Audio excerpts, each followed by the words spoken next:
Hey there, I'm Catherine. I'm 25, still living at home, and my life feels like it's on an endless loop. My sister Melissa watches over me like I'm fragile, and my parents, they treat me like I'm forever 5. Catherine, honey, did you take your meds? Mom's voice floats up the stairs for what feels like the millionth time today. Yes, Mom, I call back, rolling my eyes. My mind drifts to when Melissa and I were kids, inseparable, always giggling and sharing secrets. But somewhere along the way, things changed. Melissa became the golden child, and me, I became the family project. Time for your checkup, sis, Melissa says, popping her head into my room. She's always here, always watching. Sometimes I wonder if she has a life outside of monitoring mine. Do we have to go today? I groan, but it's no use. Before I know it, we're sitting in Dr. Sanders' office, and he's frowning at me like I'm a puzzle he can't solve. How are you feeling, Catherine? He asks, concern etched into his face. Fine, I mutter. It doesn't matter what I say, he always finds something to worry about. Later, I'm staring out my bedroom window, watching the world go by. People my age are out there living, working, gating. And me? I'm stuck in this gilded cage, dreaming of a life that feels out of reach. Hey, new neighbor alert. Melissa's voice snaps me back to reality. I look out the window and see a guy around my age unloading boxes from a moving truck. Why don't you go say hi? Mom suggests, and I almost fall over in shock. Is she actually encouraging me to interact with someone? Heart pounding, I step outside.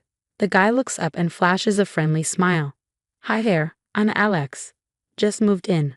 I'm Catherine. I managed to say, surprised at how easy it feels to talk to him. Nice to meet you, Catherine. So any good coffee shops around here? I'm dying for a decent latte. For a second, I'm at a loss. I don't know much about the neighborhood I've lived in my whole life. But instead of retreating, something sparks inside me. You know what? I have no idea, but I'd love to find out. Maybe we could explore together sometime. Alex's face lights up. That'd be awesome. How about this weekend? As I walk back inside, my mind buzzes with possibilities. For the first time in forever, I feel a flicker of hope. Maybe, just maybe, there's more to life than doctor visits and concerned glances. Little did I know, that simple conversation was about to change everything. But that's a story for another day. Stick around, because trust me, things are about to get really interesting. I've been feeling better lately, kind of weird, considering I'm supposed to be this delicate, fragile thing. One night, I sneak onto my laptop and start Googling my symptoms. What I find doesn't add up. Hey, Catherine, what are you doing? Melissa's voice startles me. I slam the laptop shut. Nothing. Just checking emails. She narrows her eyes but doesn't push. As she leaves, I overhear her on the phone with Mom. I don't care if the bills are piling up. Catherine needs that new treatment. Figure it out. My stomach turns. Are they struggling because of me? Later, I'm chatting with Alex over the fence. You should join our book club, he suggests. We're reading To Kill a Mockingbird next week. My heart races at the thought. I don't know if I can. Come on, live a little. It's just down the street at the library. Against my better judgment, I agree. The night of the book club feels like I'm breaking out of prison. But just as I'm about to leave, Melissa blocks my path. And where do you think you're going? Book club. Mom said I could go. Her face tightens. Fine, but be back in an hour. And take your meds before you leave. At the library, I'm nervous at first, but soon I'm lost in the discussion. It feels so normal, so freeing. When I get home, Melissa is pacing. Where have you been? It's been 2 hours. Sorry we lost track of time. It was fun though. Melissa mutters something about irresponsibility and setbacks. But I don't care. For once, I tasted freedom. But I'm too happy to care. The next day, we have an appointment with a new doctor, Dr. Martinez. She frowns as she reviews my charts. This doesn't make sense, she mumbles. Catherine, have you ever been tested for? Melissa interrupts, her voice firm. Dr. Martinez, perhaps we should discuss this privately. As they step out of the room, I notice my pill organizer sitting on the counter. Curiosity gets the better of me and I open it up. Some pills look familiar, but others I don't recognize. I Google the markings and nearly drop my phone. They're just vitamins and some are even sugar pills. What's going on? I whisper to myself, my heart pounding. Just then, Melissa and Dr. Martinez return. Melissa's face is flushed, and she's gripping her purse so tightly her knuckles are white.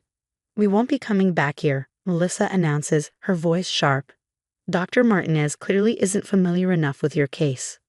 Dr. Martinez looks like she wants to say something, but before she can, Melissa practically drags me out of the office. On the drive home, my mind is racing. The inconsistent symptoms, the financial struggles, the fake pills, something isn't right. I'm starting to think that my supposed fragile health might be the biggest lie of all. "You okay, sis?" Melissa asks, glancing at me as she grips the steering wheel. "You look a little pale. Maybe we should cancel your plans with Alex this weekend." For the first time, I hear the control in her voice. And for the first time, I push back. "No, I'm fine, and I'm going." Melissa's jaw clenches, but she doesn't argue. As we pull into the driveway, I make a silent bow to myself. I'm going to figure out what's really going on, no matter what it takes. I can't take it anymore.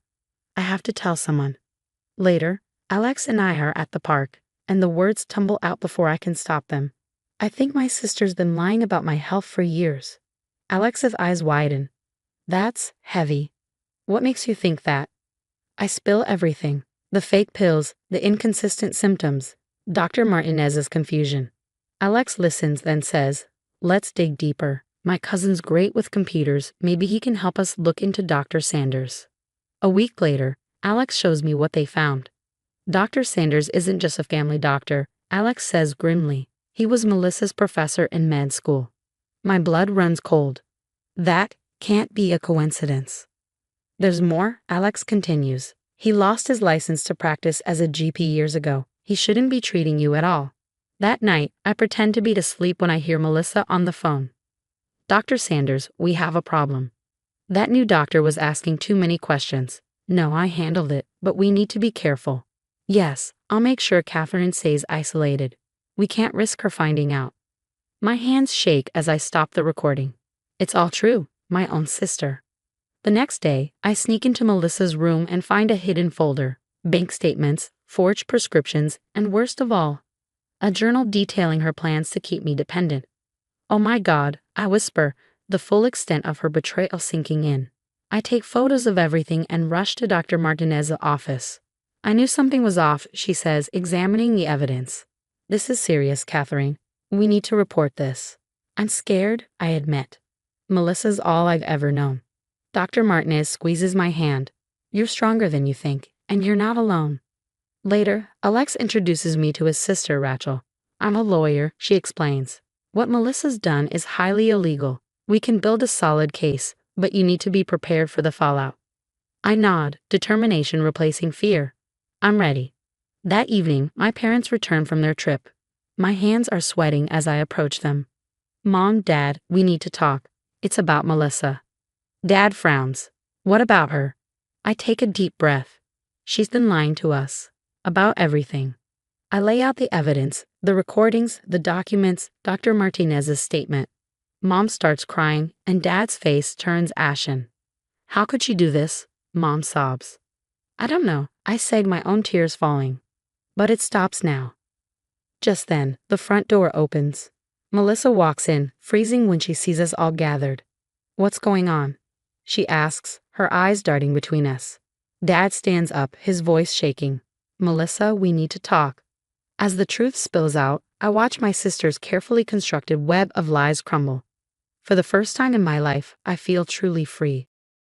As Melissa breaks down, begging for forgiveness, I realize this is just the beginning. The road ahead will be tough, but for once, I'm not afraid. I'm ready to live my life, my real life, no matter what comes next. The living room feels like a courtroom as I lay out the evidence. Mom is crying, Dad is pacing, and Melissa is desperately trying to explain it all away. "You don't understand," Melissa pleads. "I was protecting her." Dad slants his hand on the table. "By lying? By stealing from us?" Melissa turns to me, her eyes wide, filled with desperation. "Catherine, you know I love you. Everything I did was for your own good." I shake my head. "No, Melissa. It was for you, always for you." Next, we confront Dr. Sanders. He crumbles faster than a sandcastle at high tide. "It was supposed to be temporary," he mumbles. "Melissa promised funding for my research if I helped. I never meant for it to go this far." Mom looks at me, her face a mix of guilt and determination. What do you want to do, sweetheart? For the first time in my life, I feel truly in control. I want to live my life, my real life. Rachel, Alex's lawyer sister, helps us build a rock-solid case. As we go through the process, I feel stronger every day. You're doing great, Alex tells me one afternoon. How about we celebrate with some coffee? I know a great little place downtown. I smile, realizing I'm no longer afraid to explore the world. Sounds perfect. Moving day arrives faster than I expected. As I pack up my room, memories flood back, both good and bad. Need any help? Dad asks from the doorway. I nod, fighting back tears. I'm sorry for all of this, Dad. He pulls me into a hug. No, sweetheart. We're sorry. We should have seen what was happening. But we're going to make it right. 6 months later, I'm sipping coffee at my favorite cafe, scrolling through my phone, when a news alert catches my eye. Melissa's been arrested, not for what she did to me, but for fraud at her new job. Old habits die hard, I guess, I mutter. Everything okay? Alex asks, sliding into the seat across from me. I show in the article, Melissa's going to jail. How do you feel about that? I pause, considering. Relieved, I think, and a little sad, but mostly free. Just then, my phone buzzes with a text from Melissa. I'm so sorry, Catherine. Can we talk? I want to make things right. I stare at the message for a long moment before deleting it. Some bridges, once burned, should stay that way. You know, I say to Alex, I think I'm ready for that adventure we talked about. How does a road trip sound? Alex grins. Sounds perfect. Where to? I laugh, feeling lighter than I have in years. Anywhere. Everywhere. Let's just go and see where the road takes us. As we leave the cafe, I can't help but smile. My life isn't perfect. There's still therapy to work through, trust to rebuild with my parents, and a whole world to explore. But for the first time, it's truly mine. And that's all that matters. Ready? Alex asks, car keys in hand. I take a deep breath, savoring the moment. Ready. As we drive off, the future stretches out before us like an open road, and I can't wait to see where it leads. Catherine's journey to freedom and truth has come to an end. Now we turn to you. If you were in Catherine's shoes, would you ever forgive Melissa for her years of manipulation and deceit? Or is some betrayal too deep for reconciliation? Share your thoughts in the comments below.